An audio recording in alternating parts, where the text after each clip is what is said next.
अरे मला कळत नाही, एका फोटोग्राफरनी तुझ्या बायकोवर फोटो काढला तर तुला एवढं रागवायला काय झालं? अरे बाबा, संध्या बरोबरचा फोटो जर उषाने बघितला ना तर ऋषभाचा गळा कापेल रे, ह्या कानापासून त्या कानापर्यंत.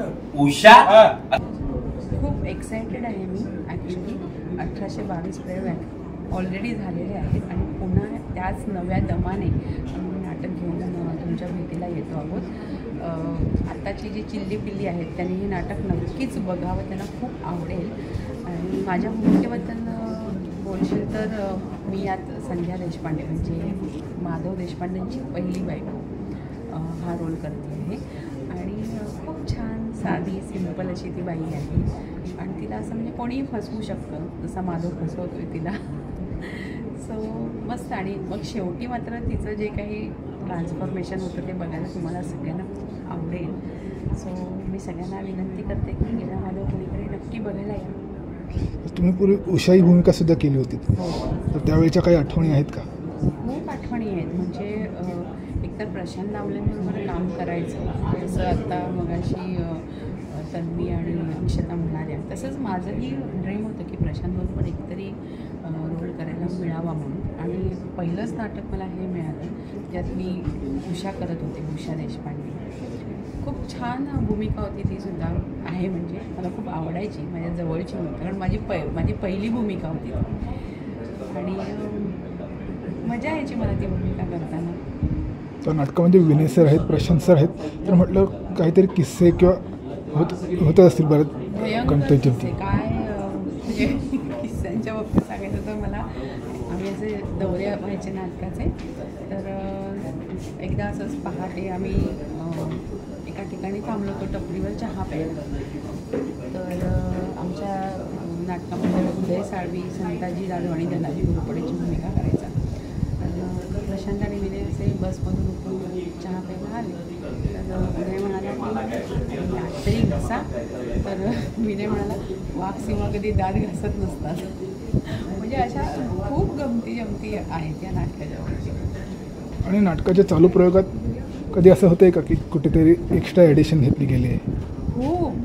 म्हणजे एकदा विनोदी नाटक असल्यामुळे नाटकाचा बेस कोणी हलवू देत नाही, पण दर प्रयोगाला कुठे ना कुठेतरी नवीन जागा सापडते. आणि इतके सगळेजण अटेंटिव्ह असतात. म्हणजे प्रशांत नाटक म्हटल्यानंतर आणि विनय येडेकर त्यात असल्यानंतर प्रत्येक आजूबाजूच्या कलाकाराला थोडं अटेंटिव्ह राहावं लागतं, कारण ते कधीही कुठलाही पंच टाकू शकतात. सो सवयीने होत जातात. 1822 प्रयोगांची सवय आहे, मजा यायची. विनय सर आणि प्रशांत सरांची जोडी पुन्हा एकदा आले येते, तर कसं वाटतंय? खूप छान वाटतं, खूप छान. म्हणजे त्यांच्या दोघांमध्ये एक इतका एनर्जी स्रोत आहे ना की ते सगळ्या कलाकारांना असं कुठेही प्रयोग लूज पडू देत नाही. म्हणजे हे नाटक 2.25 तास जरी झालं तसं तरी लोकांना कंटाळवाणं कधीच होऊ शकत नाही. इतकी एनर्जी आणि इतका म्हणजे सेकंदाला असतात. तर एखाद्या प्रयोगामध्ये असा किस्सा घडला का? हां, म्हणजे आता मला तसं एक्झॅक्टली आठवत नाही आहे, पण आहेत म्हणजे असे बरेच किस्से आहेत. एकदा मला आठवतं आम्ही कुठेतरी साखर कारखान्यांचा शो करायला गेलो. म्हणजे 2.25 तासाचं नाटक होतं. इकडे एवढी चिल्लीपिल्ली आरडाओरडा चालला होता आणि म्हणजे नाटकाकडे कोणाचं त्यावेळी म्हणजे कॉन्ट्रॅक्टचा शो असतो ना, तर लक्ष नसायचं. तर आम्ही ते नाटक 2 तासामध्ये आम्ही ते नाटक केलं. म्हणजे जसं प्रेक्षक असेल त्याप्रमाणे आपल्याला नाटकाचा प्रयोग खुलत जातो. पण तिथे आम्हाला एकंदरीत ती परिस्थिती जाणवली. नाटक पूर्ण केलं आम्ही, पण खूप असं क्रिसक्रॉस करत. तर नाटकाची लेखणी वसंत सबनीस सरांची आहे, तर अशा प्रकारची लेखणी आता बघायला मिळते का कुठे? खरं सांगायचं तर नाही, कारण ह्या नाटकामध्ये कसं ना एका प्रसंगाचा दुसऱ्या प्रसंगामध्ये रिलेशन आहे. आणि हे सबनीसांनी इतकं छान लिहून ठेवलं की मला आणि आय एम सो ब्लेस्ड की त्यांना भेटायची संधी आम्हाला मिळाली.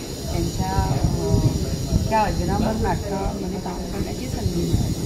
खरंच आजकालच्या मुलांना हे भाग्य मिळालं. म्हणजे त्यांनी हे ॲटलिस्ट बघून तरी अनुभवायला हवं की हे असे कलाकार म्हणजे इतकी सोपी भाषा आणि सोपे प्रसंग आणि त्याच्यातून कॉमेडी कशी खुलू शकते हे सबनीसांनी खूप छान पद्धतीने पूर्वी जसा विनोद व्हायचा तसा विनोद आता कुठेच होत नाही आहे आणि अशी तक्रार अशोक मामासुद्धा करतात बऱ्याच वेळेला. खरं खरं, कारण आजकाल आता सोशल मीडिया आणि रील्सचं लाईफ आहे, OTT प्लॅटफॉर्म झाले आहे, त्याच्यामुळे सगळ्यांना इन्स्टंट गोष्टी हव्या असतात. पण इन्स्टंट असेल तर त्याची मजा तेवढीच असते आणि म्हणून तर या नाटकाचे एवढे प्रयोग नाही का. प्रेक्षकांना काय सांगायला या नाटकाबद्दल? प्रेक्षकांना मी हेच सांगेन की जसं याआधी म्हणजे समजा मी माझ्या वयाचा विचार केला तर मला आत्ता बोलता बोलताही लक्षात येतं की प्रशांत 63 आहे, मी 53 आहे, विनयसुद्धा 64च्या आसपासच आहे, पण तरीसुद्धा आम्ही अजूनही हे नाटक त्याच दमाने पुढे आणतो आणि आमच्याबरोबर जे 3 चिल्ले-पिल्ले आहेत ते इतके म्हणजे आमच्यापेक्षा अर्ध्या वयाचे असतील पण त्याच जोशामध्ये आम्ही त्यांच्याबरोबर काम करतो. हे आमचं भाग्य आहे. खूप खूप धन्यवाद तुम्ही वेळ दिल्याबद्दल.